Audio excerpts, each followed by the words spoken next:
সাহিত্য সংস্কৃতি চর্চাই পারে বিপদ থেকে নতুন প্রজন্মকে রক্ষা করতে, বললেন প্রধানমন্ত্রী ২১শে গ্রন্থমেলা উদ্বোধন। ৩ দিনের সফরে ঢাকায় ফিলিস্তিনের প্রেসিডেন্ট, বিমানবন্দরে উষ্ণ অভ্যর্থনা, সম্পর্ক আরও সুদৃঢ় হওয়ার আশা।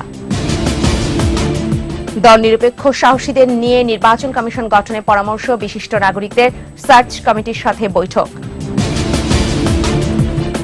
যাত্রাবাড়িতে জঙ্গি আস্তানায় অভিযান, ৯০ জেএমবির আইটি প্রধান সহ গ্রেফতার ৪, অস্ত্র গোলাবারুদ উদ্ধার।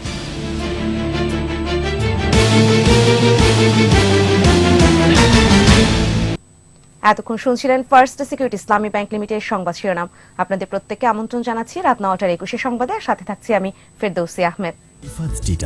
চায়ের সাথে সেরাটা। প্রধানমন্ত্রী শেখ হাসিনা বলেছেন, সাহিত্য চর্চা ও বই পারে বিপদ থেকে নতুন প্রজন্মকে রক্ষা করতে। বিকেলে অমর ২১শে গ্রন্থমেলা ও আন্তর্জাতিক সাহিত্য সম্মেলনের উদ্বোধনী অনুষ্ঠানে তিনি একথা বলেন। খুনি যুদ্ধাপরাধীদের বিচারের পাশাপাশি জাতির মর্যাদা সমুন্নত রেখে বাংলাদেশকে এগিয়ে নেওয়ার প্রত্যয় জানান শেখ হাসিনা। বিস্তারিত মিরাজ মিজু রিপোর্টে। বাংলা একাডেমি চত্বরে অমর ২১শে গ্রন্থমেলার উদ্বোধনী অনুষ্ঠানে যোগ দেন প্রধানমন্ত্রী শেখ হাসিনা। গ্রন্থমেলা ও আন্তর্জাতিক সাহিত্য সম্মেলন জাতীয় সঙ্গীতের মধ্য দিয়ে শুরু হয় অনুষ্ঠান। বায়ান্নর ভাষা শহীদদের প্রতি শ্রদ্ধা জানিয়ে পালন করা হয় ১ মিনিট নীরবতা। স্বাগত বক্তৃতা করেন অধ্যাপক শামসুজ্জামান খান। সংস্কৃতির প্রিয় যে বাঙালির জাতি। এরপর একে একে বক্তৃতা করেন বিদেশি অতিথিরা।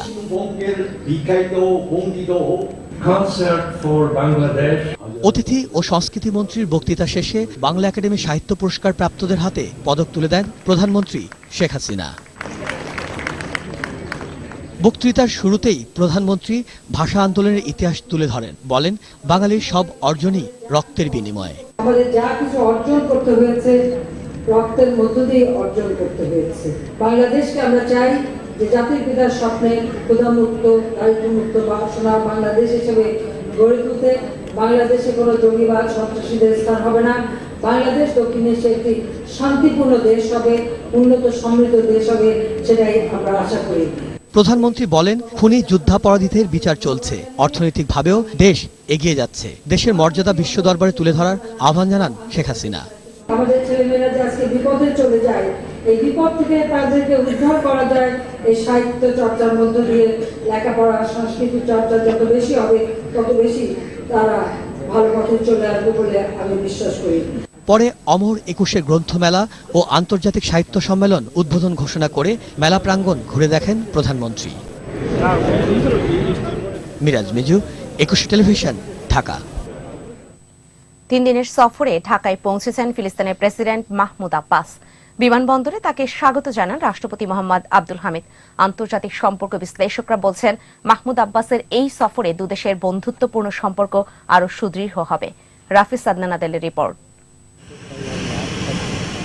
ফিলিস্তিনের প্রেসিডেন্ট মাহমুদ আব্বাস বিকেল ৫টার দিকে হযরত শাহজালাল আন্তর্জাতিক বিমানবন্দরে অবতরণ করেন। তাকে স্বাগত জানান রাষ্ট্রপতি মোহাম্মদ আব্দুল হামিদ। ফিলিস্তিনি প্রেসিডেন্টকে ২১ বার তোপধ্বনি দিয়ে স্বাগত জানানো হয় বিমানবন্দরের ভিআইপি টার্মিনালে। গার্ড অব অনার প্রদান করে ৩ বাহিনীর সুসজ্জিত একটি দল। এদিকে মাহমুদ আব্বাসের এই সফর দুদেশের বন্ধুত্বপূর্ণ সম্পর্ককে আরও সুদৃঢ় করবে বলে মনে করছেন বিশ্লেষকরা। বাংলাদেশের সক্রিয় ভূমিকা থাকলে তাদের আর্থসামাজিক কারণে প্রয়োজনে সেটেলমেন্ট সমস্যা যেটা ইসরায়েল সচেষ্ট হচ্ছে সেসব দিক থেকে তারা একটা ভালো একটা চ্যালেঞ্জিং পার্টনার তারা পাবে। নিজেদের অধিকার আদায়ে আরো সুদৃঢ় ভূমিকা রাখতে বাংলাদেশের সমর্থন প্রত্যাশী হতেও ফিলিস্তিনি নেতার আগমন বলে মনে করছেন তারা। বাংলাদেশ একটি মুসলিম প্রধান দেশ এবং নৈতিক অবস্থান থেকে বাংলাদেশ সবসময় ফিলিস্তিনিদের অধিকারকে সমর্থন জানিয়ে এসেছে। 3 দিনের সফরে রাষ্ট্রপতি ও প্রধানমন্ত্রীর সাথে সাক্ষাৎ সহ ব্যস্ত সময় কাটাবেন মাহমুদ আব্বাস। রাফিজ আদনান আদেল, ২১ টেলিভিশন, ঢাকা।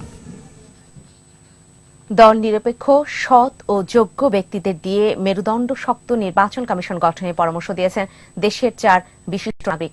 সুপ্রিম কোর্টের জাজেস লাউঞ্জে রাষ্ট্রপতি গঠিত সার্চ কমিটির সাথে বৈঠকে এ পরামর্শ দেন তারা। বিশিষ্ট নাগরিকদের মতামত ও রাজনৈতিক দলগুলোর কাছ থেকে পাওয়া নামের তালিকা নিয়ে কাল বিকেলে বৈঠকে বসবে সার্চ কমিটি। দেখুন তৌহিদুর রহমানের রিপোর্ট। বিচারপতি সৈয়দ মাহমুদ হোসেনের নেতৃত্বে গঠিত 6 সদস্যের সার্চ কমিটির আমন্ত্রণে নির্বাচন কমিশন গঠনের বিষয়ে মতামত দিতে যান দেশের 4 বিশিষ্ট নাগরিক।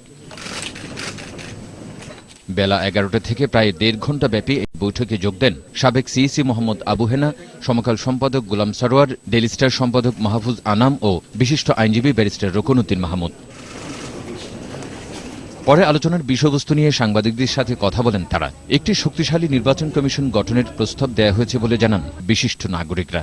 নির্বাচন কমিশনকে যদি আমরা স্বাধীনভাবে দেখতে চাই, তাহলে আমাদের দরকার অত্যন্ত যোগ্য, দলনিরপেক্ষ, প্রজ্ঞাবান, বিবেকবান নির্বাচন কমিশনার, প্রধান নির্বাচন কমিশনার। এবারও আমরা আশা করব যে সার্চ কমিটির রেকমেন্ডেশনটা পাওয়ার সঙ্গে সঙ্গে গতবারের মতন এটাও পাবলিক করা। নির্বাচন কমিশন গঠনে আইন করার সুপারিশ ছিল কারো কারো কণ্ঠে। সেই সাথে সরকারি দল যাতে কোনো হস্তক্ষেপ না করে সেদিকেও লক্ষ্য রাখার পরামর্শ দেওয়া হয়েছে বলে জানান তারা। যেভাবে ওনারা ইলেকশন কমিশন গঠন করছেন, আমার পূর্ণ আস্থা আছে যে সরকার এখানে ইন্টারফেয়ার করবে না। এই যে এক্সারসাইজ শুরু হয়েছে, এর মাধ্যমে বাংলাদেশে গণতন্ত্র সুরক্ষা হবে এবং এটা এই ধারা অব্যাহত থাকবে। বিশিষ্ট নাগরিকের প্রস্তাবনা ও রাজনৈতিক দলগুলোর দেওয়া নামের তালিকা নিয়ে বৃহস্পতিবার আবারও সার্চ কমিটির বৈঠক হবে বলে জানান মন্ত্রিপরিষদ বিভাগের এই অতিরিক্ত সচিব। এই সার্চ কমিটির সুপারিশের উপরে এদেশের গণতন্ত্র এবং আগামী নির্বাচন অনেকটা নির্ভর করবে। এর আগে গেল 28 জানুয়ারি 12 জন বিশিষ্ট নাগরিকদের মতামত নেয় search committee. Tauhidur Rahman, 21 television, Dhaka. বিপুল পরিমাণ অস্ত্র, বিস্ফোরক সহ 90 জেএমবি এর সার্ভার তামিম গ্রুপের আইটি প্রধান সহ 4 জঙ্গিকে গ্রেফতার করা হয়েছে। ভোরে রাজধানীর যাত্রাবাড়ির ধোলাইপাড় এলাকার একটি বাড়িতে অভিযান চালিয়ে তাদের আটক করে র্যাব। নাশকতার পরিকল্পনায় তারা সংঘবদ্ধ হচ্ছিল বলে জানিয়েছে র্যাবের গণমাধ্যম শাখার পরিচালক মুফতি মাহমুদ খান। এদিকে জঙ্গিদের ছাড় দেয়া হবে না বলে হুঁশিয়ারি দিয়েছেন স্বরাষ্ট্রমন্ত্রী। দেখুন আদিত্য মামুনের রিপোর্ট। রাজধানীর ধোলাইপাড়ে মধ্যরাতেই 5 তলা এই বাড়িটি ঘিরে ফেলে র্যাব 10-এর একটি দল। এরপর ভোর 5:30টার দিকে শুরু হয় অভিযান। কোন রকম বাধা ছাড়াই আত্মসমর্পণ করতে বাধ্য হয় 90 জেএমবির আইটি প্রধান আশফাকি আজম সহ 4 জঙ্গি। অন্যান্য জঙ্গিরা হল শাহিনুজ্জামান, আশরাফুল আলম ও মাহবুব রহমান। 2 কামরার এই আস্তানা থেকে 2টি 9M পিস্তল, 21 রাউন্ড গুলি, 4টি ছুরি চাপাতি, গান পাউডার ও বোমা তৈরির উপকরণ জব্দ করা হয়। আটক 4 জনই জেএমবির সরর তানিম গ্রুপের সক্রিয় সদস্য বলে জানিয়েছে র্যাব। আমাদের যে গোয়েন্দা তথ্য আছে তাতে দেখতে পেয়েছি যে তাদের কিছু আইসোলেটেড যে সকল মেম্বাররা এখনো বাইরে অবস্থান করছে, তারা কিন্তু পুনরায় সংগঠিত হওয়ার চেষ্টা করছে। রাজমিস্ত্রির পরিচয়ে বাসা ভাড়া নিয়েছিল আশফাকি আজম। জঙ্গি দলটি নাশকতার পরিকল্পনা করছিল বলেও জানিয়েছে র্যাব। অন্যান্য ক্ষেত্রেই যে সকল নাশকতা তারা করে থাকে, প্ল্যানগুলি সাধারণত জঙ্গি সংগঠনের নাশকতার প্ল্যান ওইটাই থাকে। এদিকে রাজধানীতে এক অনুষ্ঠানে স্বরাষ্ট্রমন্ত্রী হুঁশিয়ারি দিয়ে বলেন, জঙ্গিরা কেউ পার পাবে না। এই জঙ্গিদের আমরা কন্ট্রোল করে ফেলেছি। মানুষ আজকে ঘুরে দাঁড়িয়েছে এই জঙ্গিদের বিরুদ্ধে। সারা বাংলাদেশের জনগণ আজকে ঘুরে দাঁড়িয়েছে। আদিত্য মামুন, 21 টেলিভিশন, ঢাকা। যাচ্ছি ইসলামী ব্যাংক বিরতিতে। আর যখন ফিরবো তখন অন্যান্য খবরের সঙ্গে আরো যা থাকছে। কাল থেকে শুরু হচ্ছে এসএসসি ও সমমানের পরীক্ষা। অংশ নিচ্ছে 17,86,613 জন। সেই অবস্থা